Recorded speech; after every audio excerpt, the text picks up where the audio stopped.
teď se spolu podíváme na stroj, který se jmenuje zákopy. Je to vlastně na zadní část stehen, neboli hamstringy.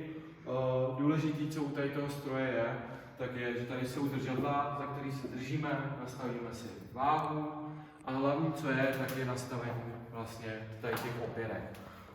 Vytáhnu, funguje to klasika, vytáhnu, posunu tam, kde potřebuji. Mělo by to být vždycky, tady předvede figura, mělo by to vždycky být upad na konci pad, kdy vlastně je největší páka na to stehno.